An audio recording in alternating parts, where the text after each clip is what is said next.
Okay folks, welcome to the second part of this video series, and what we're going to do today is we're going to build the PC up, so install all the components.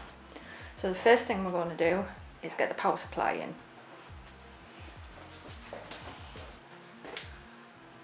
So these wires are an absolute nightmare. There's nothing easy about installing a power supply unless you have a modular one, and we don't. I'm not going to replace a perfectly good power supply, even though a modular one would be brilliant, but unnecessary. So I'm just going to feed all these wires in, kind of like guide everything in. Okay, but before you put it in all the way, you want to have a look and see what you actually need and what you don't. You need your power supplies. Put that out of the way. More power supplies. There's not actually that much stuff in, but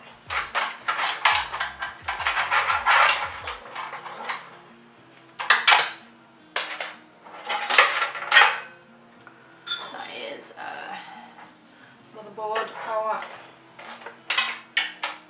fan connector.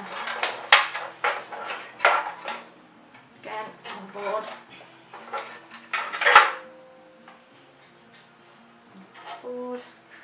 PCI,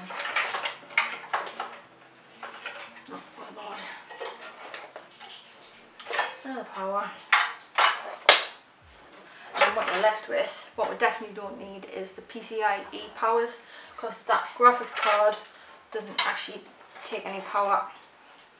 So what we're going to do is we're going to tuck them up and put them out of the way, because we definitely do not need them. Right, so what we do need is we need a power supply going to this unit here, which powers the hard drives, and we need a power supply going to the DVD-ROM,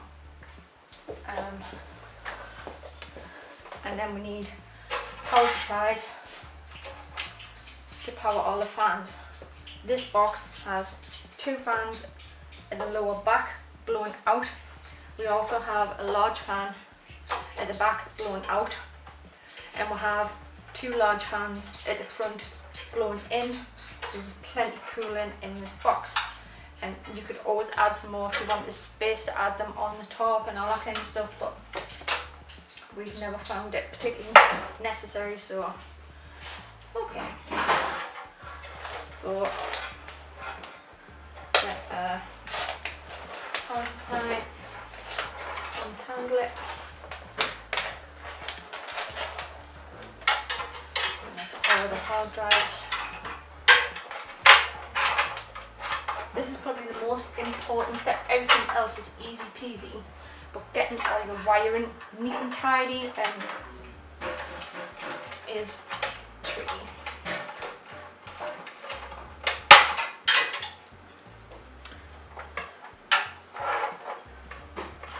So that's that, and then the CD-ROM takes a, sorry, DVD-ROM takes a different kind of power supply, which this one does not have. That does never go.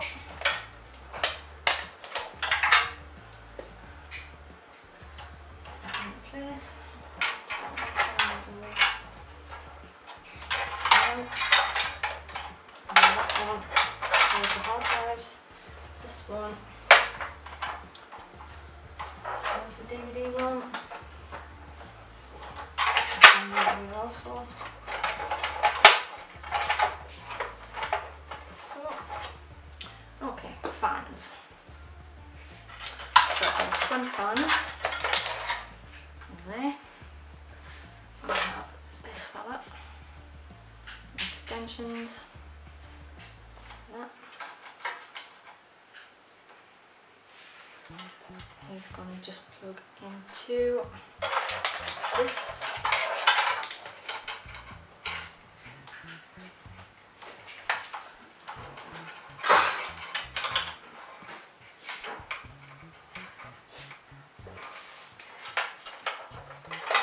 That one.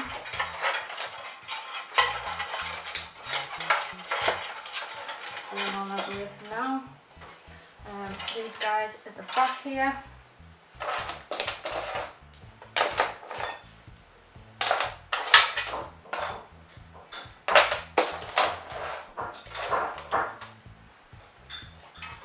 We have some fan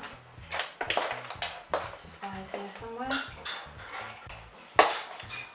I need to go find another extension, so we'll be back in a second.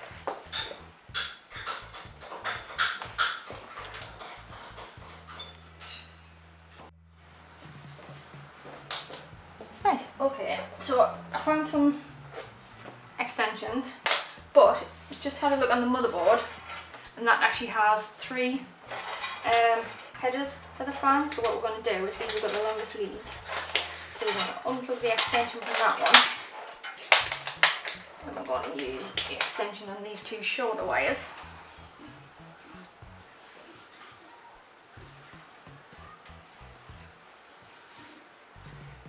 Like so.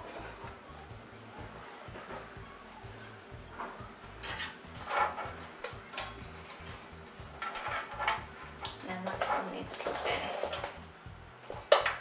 Okay. That's good. I've already gone ahead and plugged the CU88 cables in, and it's always a good idea with this kind of case to label which ones are which, so I know that that one's the top hard drive, I know that that one's the bottom hard drive, and I know that that one's the DVD-ROM. Just because once the tray's in there and the motherboard's in place, it can be really tricky to see what's what. So, right, so now we've got them in. Get another power supply over here. And the fans.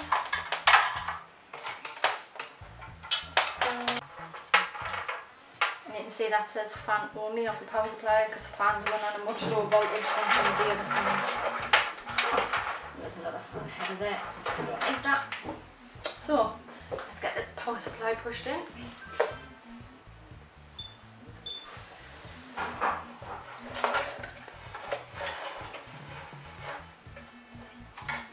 And there's this bit on the back, which fixes to the power supply and then fixes to the case to fold it all in. So we'll fix it to the power supply first. So let's get that, which is this here. But the first thing we're going to do is we're going to make sure that all these little screw holders are in the correct place.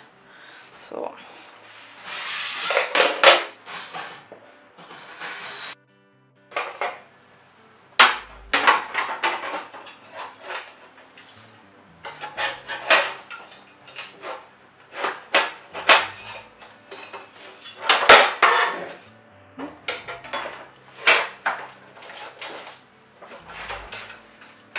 that's it. And there's just these hand screws that go on the side to hold that in place.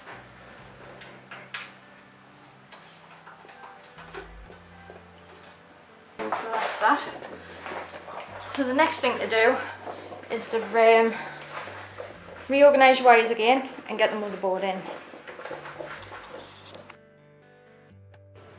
Okay, so I've just switched cameras. Just need to recharge the battery on the other one, and I've just took the base plate back out again as well, so I could reorganise my wires. Looking at the motherboard to see where everything needed to go, so that's organised. So I need my motherboard powered over this end, serial ATA cables and whatnot on this side, and everything else on this side. So now that's organised, before we put the base plate back in, we're going to start fitting all the components to the board. So what we'll do now is we'll move over to the desk and we'll start doing that. Right, so the first thing we're going to do is get the motherboard onto the base plate, making sure that the only ones of these that are in there are the ones that correspond with the holes on your motherboard.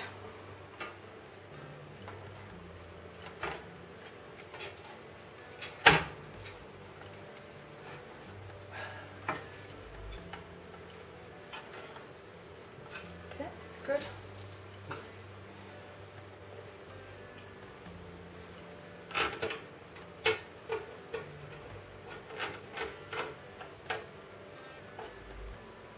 Don't over tighten your screws, just barely nip it.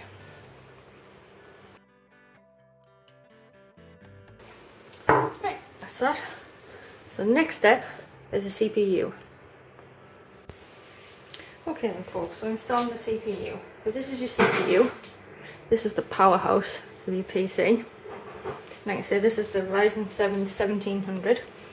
So it's got all the pins on the chip. On the AMDs, on the Intel it's the reverse, the pins are on the board. So let's just drop that in.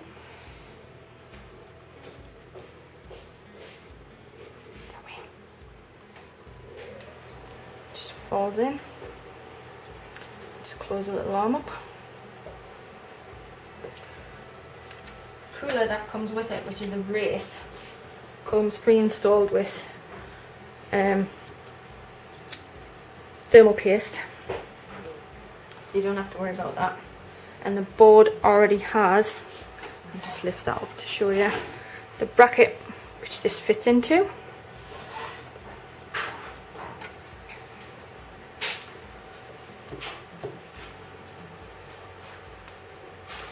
So,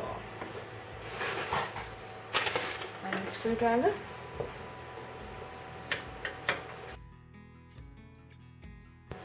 Okay, so back to what we were doing. So I've just had to prop up the back plate because as soon as I undid the screws with it being on this, it just dropped out. So future reference, put the CPU on the board first.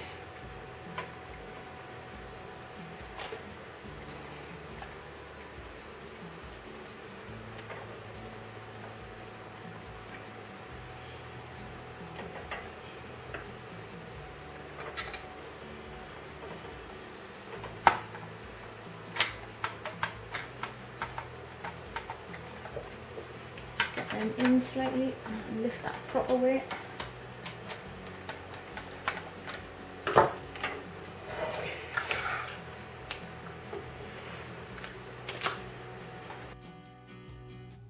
And there we go. CPU installed. Now then, this Wraith fan, obviously you've got your CPU fan there, right? But this Wraith fan also has some pretty LEDs on it, so we'll get that installed as well.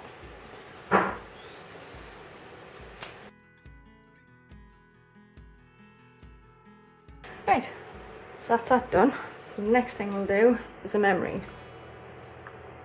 Okay, so to install your memory, I'll just zoom in a bit.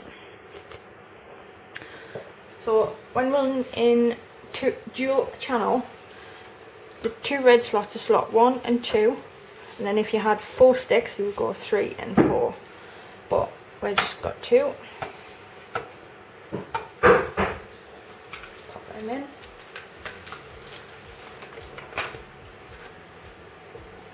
And they can only go in one way, so just click them down.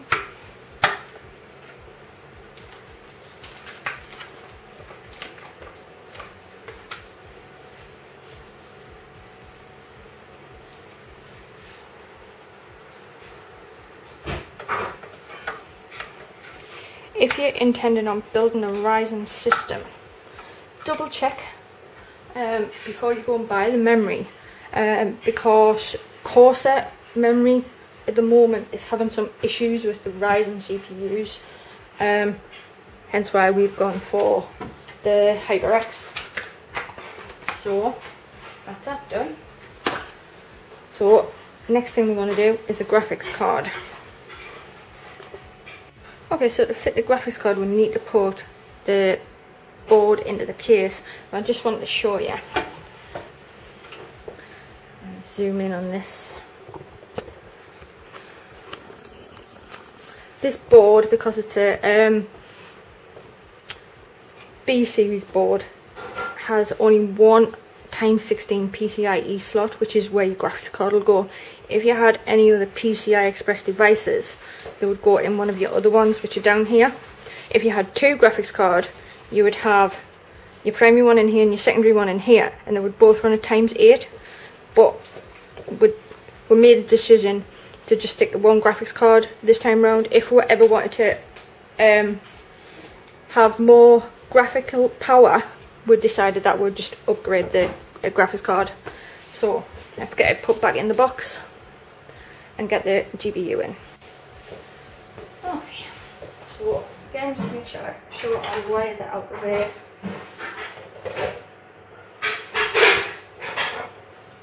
Slot in. And this time, before we push the box back, we need to install the case cover and get rid of the motherboard.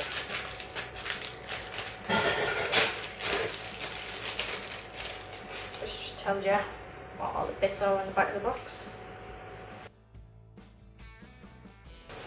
And then just offer the board to it like so. And it's got the screws in to hold the base plate in place. That side. Graphics card.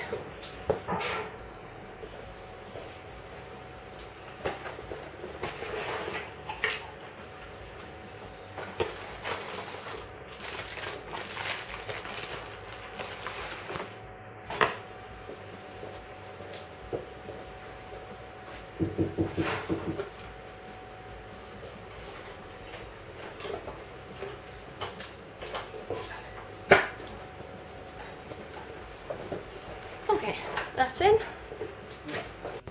Okay, so all that's left to do now with that, obviously make sure it's popped right down, just put a couple of screws in, just to hold it in place. Most cases stand up on their end and the graphics can have a tendency to wobble, but with this board it's not really much of an issue.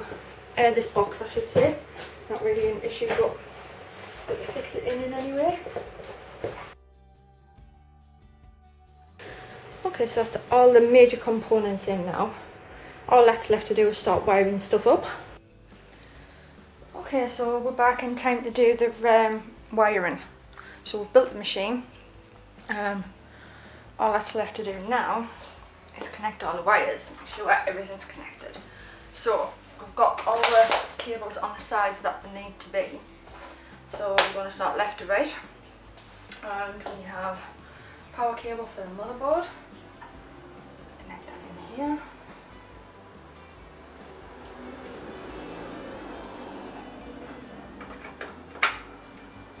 That one. Another power cable. Just hold the board in there. That one's already plugged in, that's a fan. I plugged them in straight away to make sure I didn't forget them. We have serial ATA. Plug that in.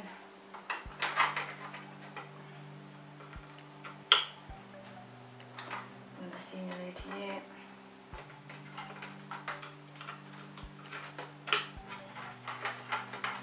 And what we're going to do is we're going to push these wires down. So we want to keep all the wires in such a way that we're not restricting any airflow. The more airflow you've got, the better.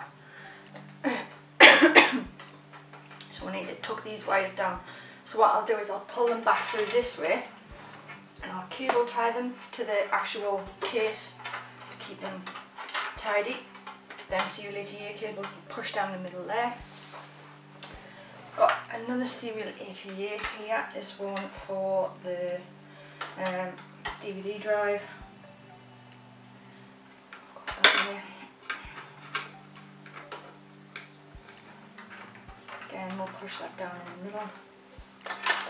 Here, we've got some audio for the case, which connects into that one.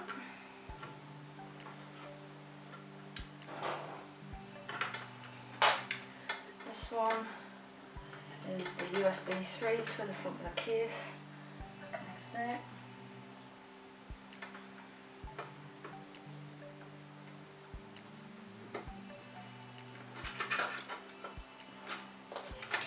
We have the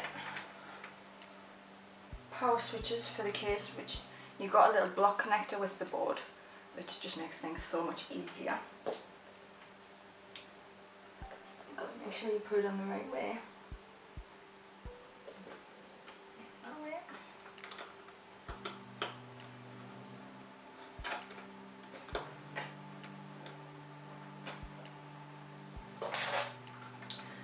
some extra USBs in the front as well.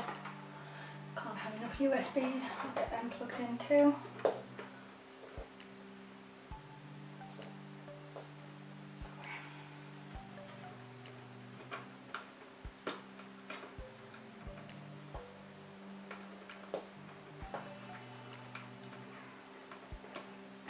And that should be that. All that's left to do now is tidy the cables up.